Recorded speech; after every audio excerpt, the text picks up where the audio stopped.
नमस्कार। खबरां इस बुलेटिन च तुहाडा स्वागत। मैं हां परमिंदर कौर। पहला पेश ने चोण दीआं खबरां। प्रधानमंत्री नरेंद्र मोदी ने एक बार फिर दोहराया कि सरकार घट्टो घट्ट समर्थन मुल ते फसलों की खरीद लई वचनबद्ध है। क्या केंद्र सरकार ने कणक अते झोने के मंडीकरण संबंधी सारे पिछले रिकॉर्ड तोड़े ने। FAO की 75वीं जयंती मौके एक यादगारी सिक्का जारी किया। हाल ही च विकसित 8 फसलों दीआं 17 किस्मां राष्ट्र नूं समर्पित कीतियां।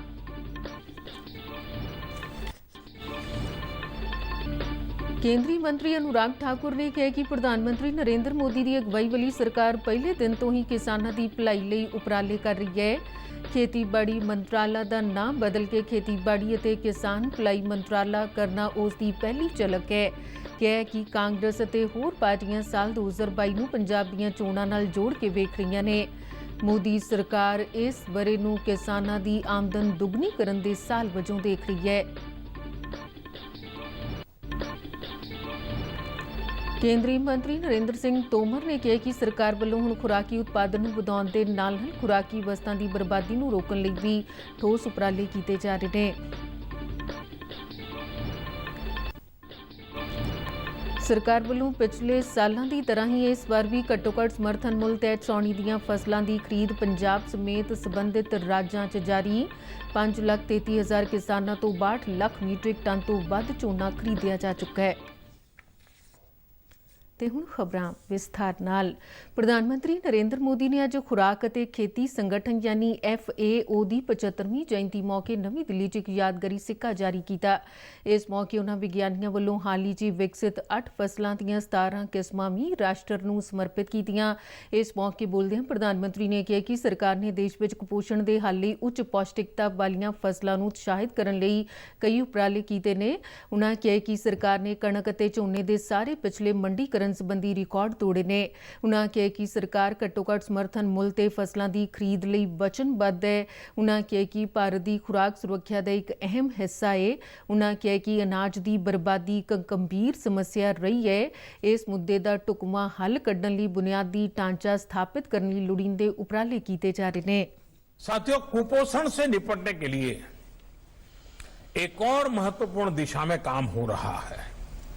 अब देश में ऐसी फसलों को बढ़ावा दिया जा रहा है जिसमें पौष्टिक पदार्थ जैसे प्रोटीन, आयरन, जिंक इत्यादि ज्यादा होते हैं।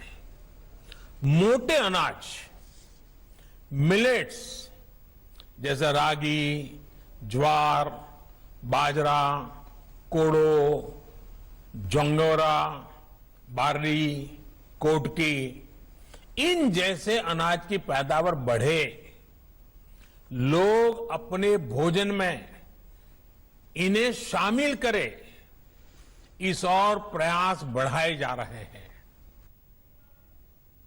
समागम दौरान केंद्रीय खेतीबाड़ी अते किसान भलाई मंत्री, खजाना मंत्री अते महिला ते बाल विकास मंत्री भी मौजूद सन।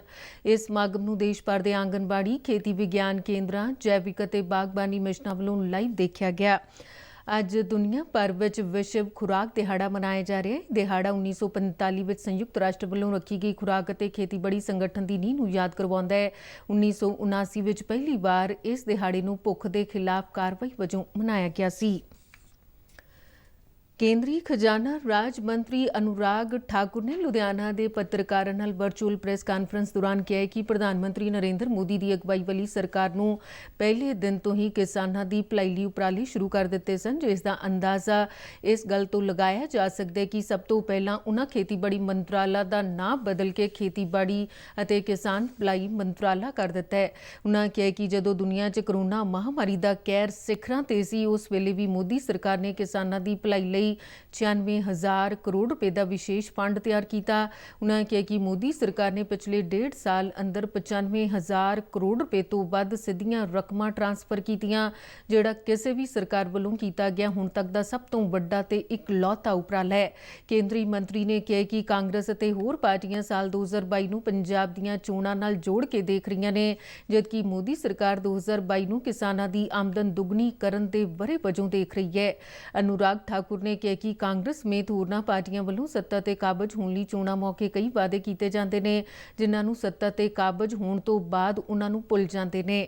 ਉਹਨਾਂ ਕਿਹਾ ਕਿ ਪ੍ਰਧਾਨ ਮੰਤਰੀ ਨਰਿੰਦਰ ਮੋਦੀ ਦੀ ਅਗਵਾਈ ਵਾਲੀ ਮੌਜੂਦਾ ਕੇਂਦਰ ਸਰਕਾਰ ਨੇ ਆਪਣੇ ਹਰ ਇੱਕ ਉਸ ਵਾਅਦੇ ਨੂੰ ਪੂਰਾ ਕੀਤਾ ਹੈ, ਜਿਸ ਦਾ ਐਲਾਨ ਉਹਨਾਂ ਨੇ ਚੋਣ ਮਨੋਰਥ ਪੱਤਰ ਵਿੱਚ ਕੀਤਾ ਸੀ।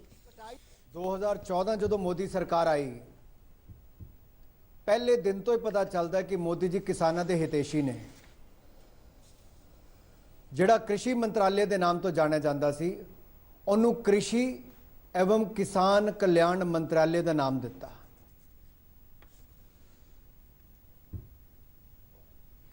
कॉन्ट्रैक्ट फार्मिंग ਨੂੰ ਸਪਸ਼ਟ ਸ਼ਬਦਾਂ 'ਚ ਸਮਝਾਉਂਦਿਆਂ ਅਨੁਰਾਗ ਨੇ ਕਿਹਾ ਕਿ ਇਸ ਦਾ ਸਿਰਫ ਫਸਲ ਦਾ ਸੌਦਾ ਹੋਵੇਗਾ, ਜ਼ਮੀਨ ਦਾ ਨਹੀਂ। ਉਹਨਾਂ ਕਿਹਾ ਕਿ ਕॉन्ट्रैक्ट ਖੇਤੀ ਦੌਰਾਨ ਜੇ ਖਰੀਦਾਰ ਵੱਲੋਂ ਕਿਸਾਨ ਦੀ ਜ਼ਮੀਨ ਤੇ ਟਿਊਬਵੈੱਲ ਜਾਂ ਕੋਈ ਹੋਰ ਸਹੂਲਤ ਮੁਹੱਈਆ ਕਰਵਾਈ ਜਾਂਦੀ ਹੈ ਤਾਂ ਆਪਸੀ ਸਮਝੌਤਾ ਖਤਮ ਹੋਣ ਤੋਂ ਬਾਅਦ ਖਰੀਦਾਰ ਨੂੰ ਉਹ ਸਮਾਨ ਆਪਣੇ ਖਰਚੇ ਤੇ ਉਥੋਂ ਹਟਾਉਣਾ ਪਵੇਗਾ ਅਤੇ ਖਰੀਦੀ ਫਸਲ ਦਾ ਭੁਗਤਾਨ 3 ਦਿਨਾਂ ਦੇ ਅੰਦਰ ਕਰਨਾ ਲਾਜ਼ਮੀ ਹੋਵੇਗਾ। ਜੇ ਖਰੀਦਾਰ ਆਪਣਾ ਸਮਾਨ ਉੱਥੋਂ ਨਹੀਂ ਹਟਾਉਂਦਾ ਤਾਂ ਉਸ ਤੇ ਵੀ ਕਿਸਾਨ ਦੀ ਦਾਅਵੇਦਾਰੀ ਹੋਵੇਗੀ। फसल ਦਾ ਹੋਏਗਾ, यानी किसान दी जमीन किसान दी रहेगी, केवल फसल दी कॉन्ट्रैक्ट होएगा, ठेका फसल दा होएगा।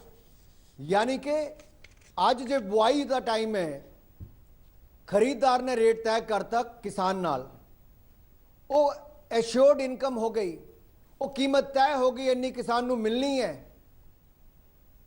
ਜਦੋਂ ਕਟਾਈ ਦਾ ਸਮੇਂ ਆਂਦਾ, ਜੇ ਮਾਰਕੀਟ 'ਚ ਰੇਟ ਵੱਧ ਜਾਂਦਾ ਹੈ ਤਾਂ ਉਸ ਟਾਈਮ ਵਧੇ ਰੇਟ ਦਾ ਹਿੱਸਾ ਵੀ ਕਿਸਾਨ ਨੂੰ ਮਿਲੇਗਾ, ਜਿਹੜਾ ਅੱਜ ਤੱਕ ਨਹੀਂ ਮਿਲਦਾ ਸੀ। ਇਹ ਮੋਦੀ ਸਰਕਾਰ। ਅਨੁਰਾਗ ਠਾਕੁਰ ਨੇ ਕਿਹਾ ਕਿ ਨਵੇਂ ਖੇਤੀ ਕਾਨੂੰਨਾਂ ਤਹਿਤ ਕਿਸਾਨ ਹੁਣ ਮੰਡੀਕਰਨ ਦੇ ਮੌਜੂਦਾ ਢਾਂਚੇ ਵਿੱਚ ਬੱਝ ਕੇ ਨਹੀਂ ਰਹੇਗਾ, ਉਹ ਆਪਣੀ ਪੱਧਰ ਤੇ ਕਿਤੇ ਵੀ ਫਸਲ ਵੇਚਣ ਲਈ ਆਜ਼ਾਦ ਹੋਵੇਗਾ। ਅਨੁਰਾਗ ਨੇ ਦੱਸਿਆ ਕਿ ਆਤਮ ਨਿਰਭਰ ਭਾਰਤ ਯੋਜਨਾ ਤਹਿਤ ਖੇਤੀ ਢਾਂਚੇ ਨੂੰ ਮਜ਼ਬੂਤ ਬਣਾਉਣ ਲਈ ਕਈ ਉਪਰਾਲੇ ਕੀਤੇ ਗਏ ਨੇ। ਇਸ ਤੋਂ ਇਲਾਵਾ ਮੋਦੀ ਸਰਕਾਰ ਵੱਲੋਂ ਕਿਸਾਨਾਂ ਲਈ ਸ਼ੁਰੂ ਕੀਤੀ ਗਈ ਫਸਲ ਬੀਮਾ ਯੋਜਨਾ ਤਹਿਤ ਮੀਂਹ ਜਾਂ ਕਿਸੇ ਹੋਰ ਕੁਦਰਤੀ ਕਰੋਪੀ ਨਾਲ ਨੁਕਸਾਨੀਆਂ ਗਈਆਂ ਫਸਲਾਂ ਲਈ ਢੁਕਵੇਂ ਮੁਆਵਜ਼ੇ ਮਿਲੇ ਨੇ। ਕੇਂਦਰੀ ਮੰਤਰੀ ਨੇ ਦਾਅਵਾ ਕੀਤਾ ਸੀ ਕਿ ਮੌਜੂਦਾ ਸਮੇਂ 'ਚ ਖੇਤੀਬਾੜੀ ਸੰਬੰਧੀ ਬਜਟ ਵਿੱਚ ਕਈ ਗੁਣਾ ਦਾ ਵਾਧਾ ਦੇਖਣ ਨੂੰ ਮਿਲਿਆ ਹੈ। ਵੀ ਕੋਨੇ 'ਚ ਕਿਸੇ ਵੀ ਵਿਅਕਤੀ ਨੂੰ ਕਿਸੇ ਵੀ ਦਾਮ ਤੇ ਅੱਜ ਦੇਸ਼ ਦਾ ਕਿਸਾਨ ਆਪਣਾ ਮਾਲ ਵੇਚ ਸਕਦਾ ਹੈ, ਆਪਣੀ ਫਸਲ ਆਪਣੀ ਉਪਜ ਵੇਚ ਸਕਦਾ ਹੈ। ਇਹ ਪਹਿਲੇ ਨਹੀਂ ਸੀ। ਉਹ ਕੇਵਲ ਆਪਣੀ ਮੰਡੀ, ਆਪਣੇ ਜ਼ਿਲ੍ਹਾ ਜਾਂ ਆਪਣੇ ਪ੍ਰਦੇਸ਼ ਤੱਕ ਸੀਮਿਤ ਹੋ ਕੇ ਨਾ ਰਹੇ, ਦੇਸ਼ ਦਾ। ਵਰਚੁਅਲ ਪ੍ਰੈਸ ਕਾਨਫਰੰਸ ਦੌਰਾਨ ਅਨੁਰਾਗ ਠਾਕੁਰ ਨੇ ਖੇਤੀ ਕਾਨੂੰਨਾਂ ਬਾਰੇ ਪੱਤਰਕਾਰਾਂ ਵੱਲੋਂ ਪੁੱਛੇ ਜਾਣ ਵਾਲੇ ਸਵਾਲਾਂ ਦੇ ਜਵਾਬ ਵੀ ਦਿੱਤੇ। ਕਿਸਾਨ ਆਗੂਆਂ ਦੇ ਕਥੇ ਦਿੱਲੀ ਦੌਰੇ ਦੌਰਾਨ ਕੇਂਦਰੀ ਮੰਤਰੀ ਵੱਲੋਂ ਮੁਲਾਕਾਤ ਨਾ ਕੀਤੇ ਜਾਣ ਸੰਬੰਧੀ ਪੁੱਛੇ ਗਏ ਸਵਾਲ ਦੇ ਜਵਾਬ 'ਚ ਅਨੁਰਾਗ ਨੇ ਕਿਹਾ ਕਿ ਮੀਟਿੰਗ ਤੋਂ ਪਹਿਲਾਂ ਹੀ ਇਹਨਾਂ ਕਿਸਾਨ ਆਗੂਆਂ ਨੂੰ ਪਤਾ ਸੀ ਕਿ ਉਹਨਾਂ ਦੀ ਮੁਲਾਕਾਤ ਕਿਸਾਨ ਆਗੂਆਂ ਨਾਲ ਹੋਣੀ ਹੈ, ਇਸ ਲਈ ਮੰਤਰੀ ਨਾਲ ਮਿਲਣ ਦਾ ਕੋਈ ਪ੍ਰੋਗਰਾਮ ਹੀ ਨਹੀਂ ਸੀ। ਉਹਨਾਂ ਕਿਹਾ ਕਿ ਕੇਂਦਰੀ ਮੰਤਰੀ ਇਹਨਾਂ ਬਿੱਲਾਂ ਦੇ ਪਾਸ ਹੋਣ ਤੋਂ ਪਹਿਲਾਂ ਤੇ ਬਾਅਦ ਵਿੱਚ ਵੀ ਵੱਖੋ ਵੱਖਰੀਆਂ ਕਿਸਾਨ ਜਥੇਬੰਦੀਆਂ ਦੇ ਨੁਮਾਇੰਦਿਆਂ ਨਾਲ ਮਿਲਦੇ ਆ ਰਹੇ ਨੇ। ਉਹਨਾਂ ਕਿਹਾ ਕਿ ਸਰਕਾਰ ਦੇ ਦਰਵਾਜ਼ੇ ਪਹਿਲਾਂ ਵੀ ਗੱਲਬਾਤ ਲਈ ਖੁੱਲੇ ਸਨ ਤੇ ਭਵਿੱਖ ਵਿੱਚ ਵੀ ਖੁੱਲੇ ਰਹਿਣਗੇ। ਇਸ ਮਗਰੋਂ ਅਨੁਰਾਗ ਠਾਕੁਰ ਨੇ ਲੁਧਿਆਣਾ ਤੇ ਮੋਗਾ ਦੇ ਖੇਤੀ ਵਿਗਿਆਨੀਆਂ ਨਾਲ ਵੀਡੀਓ ਕਾਨਫਰੰਸਿੰਗ ਰਾਹੀਂ ਵੀ ਚਰਚਾ ਕੀਤੀ। ਜ਼ਿਕਰਯੋਗ ਹੈ ਕਿ 20 ਅਕਤੂਬਰ ਤੱਕ ਪੰਜਾਬ ਦੇ ਵੱਖ-ਵੱਖ ਸ਼ਹਿਰਾਂ 'ਚ ਕੇਂਦਰੀ ਮੰਤਰੀਆਂ ਦੀ ਅਗਵਾਈ ਹੇਠ ਪ੍ਰੈਸ ਕਾਨਫਰੰਸਾਂ ਕੀਤੀਆਂ ਜਾ ਰਹੀਆਂ ਨੇ, ਜਿਸ 'ਚ ਕੇਂਦਰ ਸਰਕਾਰ ਵੱਲੋਂ ਖੇਤੀ ਕਾਨੂੰਨਾਂ ਬਾਰੇ ਪੈਦਾ ਕੀਤੇ ਜਾ ਰਹੇ ਭਰਮ ਭੁਲੇਖਿਆਂ ਨੂੰ ਦੂਰ ਕਰਨ ਦੇ ਉਪਰਾਲੇ ਕੀਤੇ ਜਾ ਰਹੇ ਨੇ। ਇਸ ਦੇ ਨਾਲ-ਨਾਲ ਵੱਖੋ ਵੱਖਰੇ ਜ਼ਿਲ੍ਹਿਆਂ ਦੇ ਕਿਸਾਨਾਂ, ਆੜ੍ਹਤੀਆਂ, ਖੇਤੀ ਮਾਹਿਰਾਂ ਅਤੇ ਖੇਤੀ ਵਿਗਿਆਨੀਆਂ ਨਾਲ ਵਰਚੁਅਲ ਰਾਬਤਾ ਕਾਇਮ ਕਰਕੇ ਉਹਨਾਂ ਦੇ ਖਦਸ਼ੇ ਦੂਰ ਕਰਨ ਦੀ ਸੋਚ ਨਾਲ ਕਾਨੂੰਨ ਨਾਲ ਜੁੜੇ ਸਵਾਲਾਂ ਦੇ ਜਵਾਬ ਦਿੱਤੇ ਜਾ ਰਹੇ ਨੇ।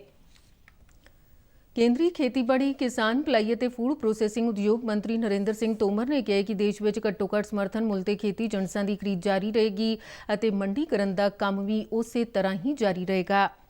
इन नए कानूनों से न तो एमएसपी प्रभावित होगी, न ही मंडियां बंद होंगी, ये दोनों चलती रहेंगी और क्रॉप कॉन्ट्रैक्ट के अंतर्गत जो करार होगा वह किसानों की फसल के लिए ही होगा। जमीन किसानों की अपनी ही रहेगी। साथ ही अब किसान अपनी उपज मंडी परिषद के बाहर भी किसी को भी कहीं भी कभी भी उचित दाम पर बेच सकते हैं और अधिक मुनाफा। ਕੌਮੀ ਫੂਡ ਦਿਹਾੜੇ ਮੌਕੇ ਆਪਣੇ ਸੁਨੇਹੇ 'ਚ ਕੇਂਦਰੀ ਮੰਤਰੀ ਨੇ ਕਿਹਾ ਕਿ ਸਰਕਾਰ ਵੱਲੋਂ ਹੁਣ ਖੁਰਾਕ ਉਤਪਾਦਨ ਦੇ ਨਾਲ-ਨਾਲ ਖੁਰਾਕੀ ਵਸਤਾਂ ਦੀ ਬਰਬਾਦੀ ਨੂੰ ਰੋਕਣ ਲਈ ਵੀ ਉਪਰਾਲੇ ਕੀਤੇ ਜਾ ਰਹੇ ਨੇ, ਜਿਸ ਲਈ ਦੇਸ਼ ਭਰ ਵਿੱਚ ਮੈਗਾ ਫੂਡ ਪਾਰਕਾਂ ਦੀ ਉਸਾਰੀ ਦਾ ਕੰਮ ਜਾਰੀ ਹੈ। ਉਨ੍ਹਾਂ ਦੱਸਿਆ ਕਿ ਲਾਕਡਾਊਨ ਦੇ 6 ਮਹੀਨੇ ਦੌਰਾਨ ਦੇਸ਼ ਦੀਆਂ ਬਰਾਮਦਾਂ 'ਚ 43% ਦਾ ਵਾਧਾ ਦਰਜ ਕੀਤਾ ਗਿਆ ਹੈ। ਕੇਂਦਰੀ ਮੰਤਰੀ ਨੇ ਕਿਹਾ ਕਿ ਪ੍ਰਧਾਨ ਮੰਤਰੀ ਨਰਿੰਦਰ ਮੋਦੀ ਦੀ ਅਗਵਾਈ ਹੇਠ ਕੇਂਦਰ ਸਰਕਾਰ ਵੱਲੋਂ ਕਿਸਾਨਾਂ ਦੀ ਆਮਦਨ 2022 ਤੱਕ ਦੁੱਗਣੀ ਕਰਨ ਦੇ ਮੰਤਵ ਨਾਲ ਠੋਸ ਉਪਰਾਲੇ ਕੀਤੇ ਜਾ ਰਹੇ ਨੇ। ਕੇਂਦਰੀ ਖੇਤੀ ਕਾਨੂੰਨਾਂ 'ਚ ਕੀਤਾ ਗਿਆ ਸੁਧਾਰ ਵੀ ਉਸੇ ਦਿਸ਼ਾ 'ਚ ਚੁੱਕਿਆ ਗਿਆ ਇੱਕ ਸਾਰਥਕ ਕਦਮ ਹੈ। ਉਨ੍ਹਾਂ ਕਿਹਾ ਕਿ ਕਿਸਾਨਾਂ ਦੀ ਭਲਾਈ ਲਈ ਕੇਂਦਰ ਸਰਕਾਰ ਵੱਲੋਂ ਕਈ ਯੋਜਨਾਵਾਂ ਸ਼ੁਰੂ ਕੀਤੀਆਂ ਗਈਆਂ ਨੇ। ਉਨ੍ਹਾਂ ਕਾਂਗਰਸ ਸਮੇਤ ਹੋਰਨਾਂ ਵਿਰੋਧੀ ਪਾਰਟੀਆਂ ਤੇ ਖੇਤੀ ਕਾਨੂੰਨਾਂ ਬਾਰੇ ਝੂਠਾ ਭੰਡੀ ਪ੍ਰਚਾਰ ਕਰਨ ਅਤੇ ਕਿਸਾਨਾਂ ਨੂੰ ਗੁੰਮਰਾਹ ਕਰਨ ਦਾ ਵੀ ਦੋਸ਼ ਲਗਾਇਆ। ਤੇ ਇਸ ਦੇ ਨਾਲ ਹੀ ਖਬਰਾਂ ਦਾ ਬੁਲੇਟਿਨ ਖਤਮ ਹੋਇਆ। ਨਮਸਕਾਰ।